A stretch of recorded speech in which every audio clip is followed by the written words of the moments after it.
all here. On this episode, Chevy Prerunner. We have a laundry list of things to do. I'm gonna try and knock a good portion of it out. Evan needs this thing back by December, what do I have on there? December 28th is when he's gonna pick it up because he's got a New Year's trip to Pismo. And then after that, then it's gonna come back for a whole other list of things that needs to get done. So walk you through what needs to be done right now. So first order of business, we're getting rid of these core supports and fender mounts because clearly they're breaking. He bought the Dirt King core supports, so I'm mounting those. Trying to have to modify things to work with the factory hood still. I believe most people that run these are all running fiberglass hoods and whatnot, so got to make that work for it. Gonna redo the fender mounts. He's got fiberglass fender flares for it. Get that done. Have to do tie rod ends on it real quick for him. And what else do we got to do? I have to, let's see, let me look at my list here. Let's actually walk over and show you. This is why I make lists, because I can never remember anything. List of everything. 4800 car, like my car that needs work to be done, and Evan's Prerunner. So one, got to do alignment. I already talked about the front tie rod ends, the core supports. I got to brace the gas pedal and mount and brace the front shocks. So that are the main things that need to be done. After it leaves and comes back, it's going to get a different, bigger gas tank put in it, which came out of Nick Allegri's 4800 car. So I'm going to be putting that in, wiring up and mounting the Holley dual fuel pump unit that he has, and wiring all that into his what does he have, S-Pods or Switch Pros? Let's see. He's got Switch Pros. So we're gonna wire that in to the Switch Pros.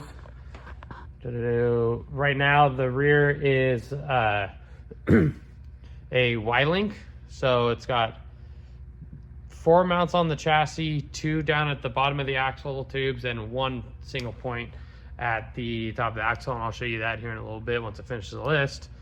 He wants to go to a true 4-link, so I'm gonna get rid of that and pretty much add 2 new brackets on the top of the axle housing. And then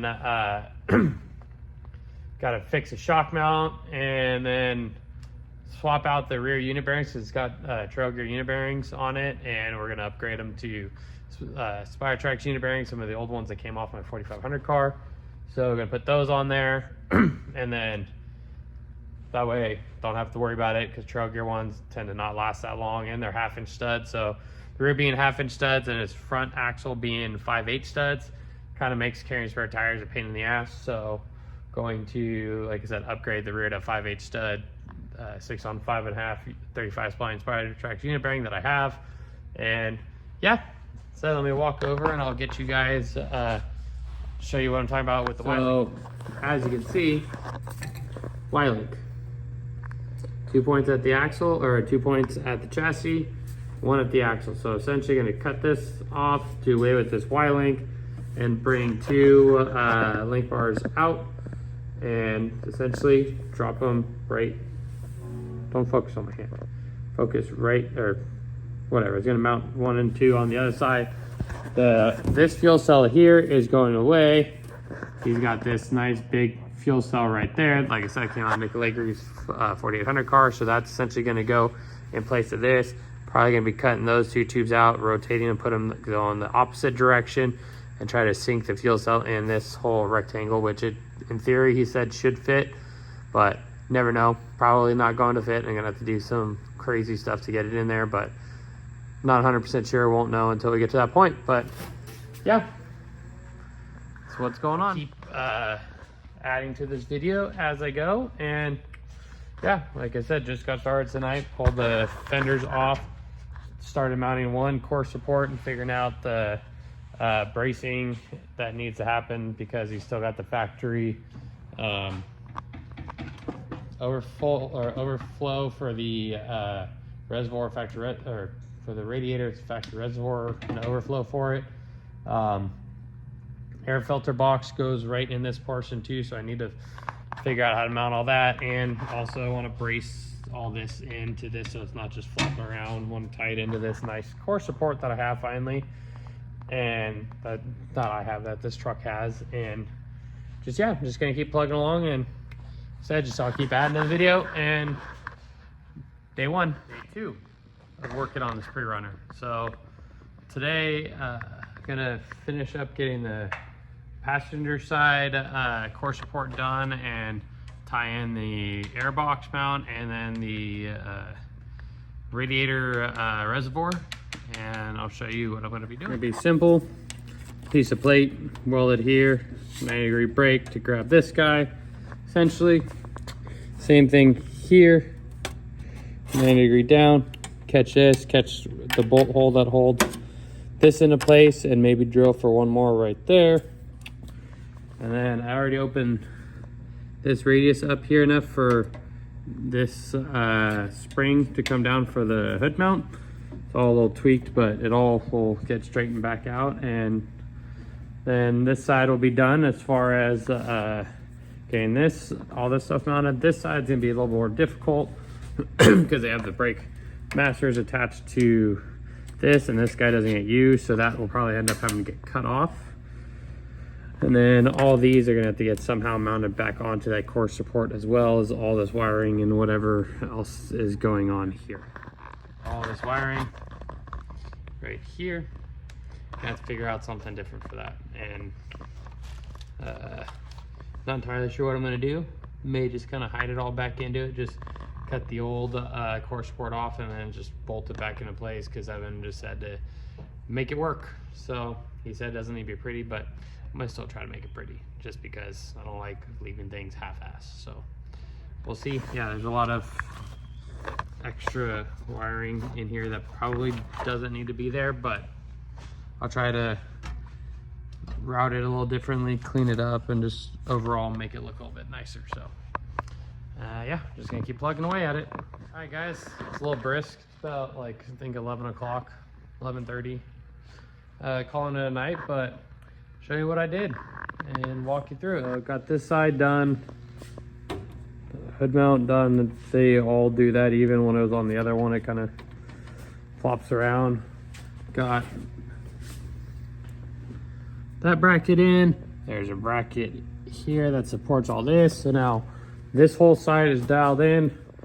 Go to this side. I got this cut out, so the bracket, or so the hood hood hinge drops down in like it's supposed to. Next order of business is figuring out how to catch this stuff and brace all this here. Still not really sure what I'm doing with all that, but may not touch it, may touch that when this thing comes back after a trip to Southern California. And then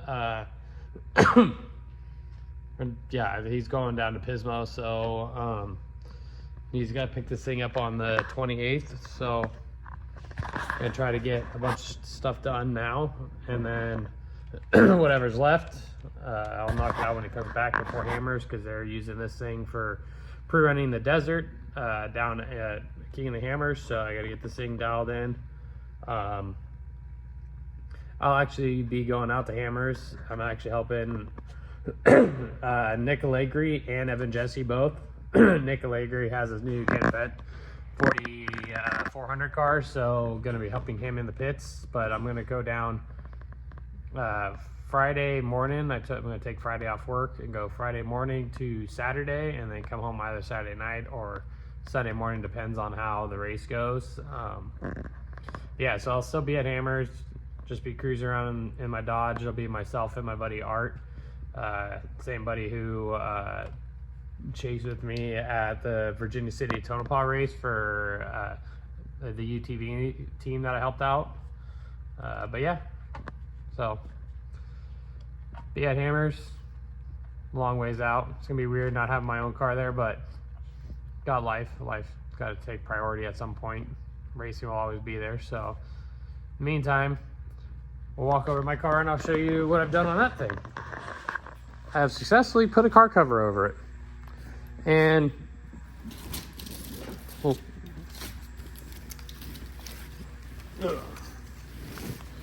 And got both DC power alternators on, and finally got a decent belt on the car because was able to had to get a longer belt for these new alternators because of bigger pulleys on them. And finally was able to get a belt, a greenback belt, which are a lot better quality belts than your standard serpentine belt that are just your normal black ones, but that'll work as a good spare.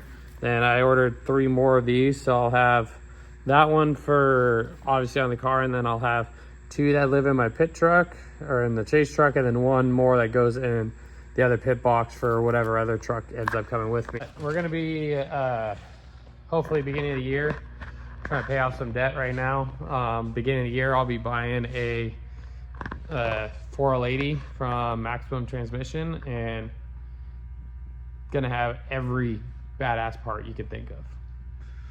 Everything. I told Chris that I wanted how he would build it for a trophy truck, like everything you could think of. I needed to be able to handle the 4700 stall converter that I am putting in the car.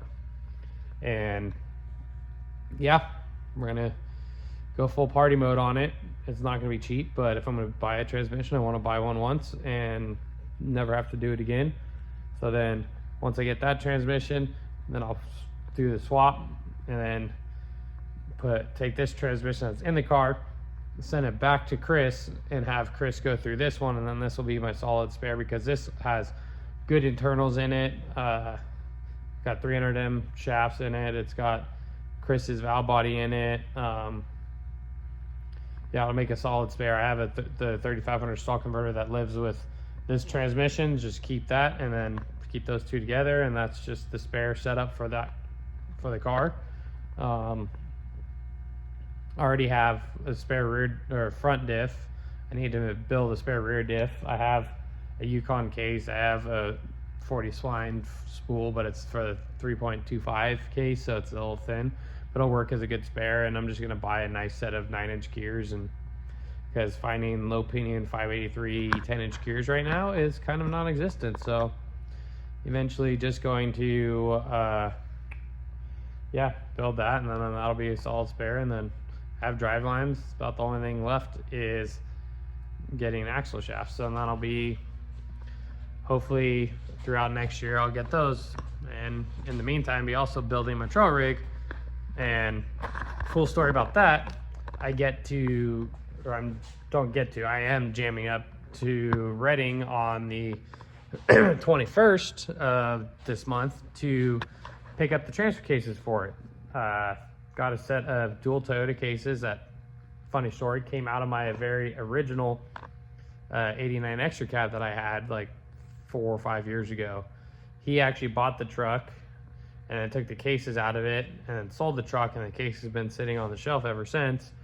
So I'm probably not going to run the dual case, but I want those cases because I know the rear case has chromoly output, it has the air disconnect on it, and it's 4.7 already. I'm going to try to run just a single 4.7 case. I know people are probably going to say, oh, I'm stupid for doing that. There's a reason I want to do it. Obviously, 106-inch wheelbase on the Samurai. I can't stretch it super long and put dual cases in it and still get travel out of the rear end because the drive shaft would be way too short. So a sacrifice has to be made. 4.7s in the single case and a little bit longer drive line would be really ideal for me. So that's what I'm going to do. If I don't like it, I can always add dual cases later, but pretty sure I'm going to like the 4.7, and then I can still gear down the Dana 44s and go to 513s for it, which I really want to do. But for now, for save money, these have 488s. It's going to be solid. I'm only going to run a 37-inch tire anyway. So I think the crawl ratio would actually be pretty solid with that. And yeah, just going to roll with that. So day 2 on the Prerunner. I know I kind of rambled on, but like sidetracked a little bit, but day 2, calling it quits for tonight.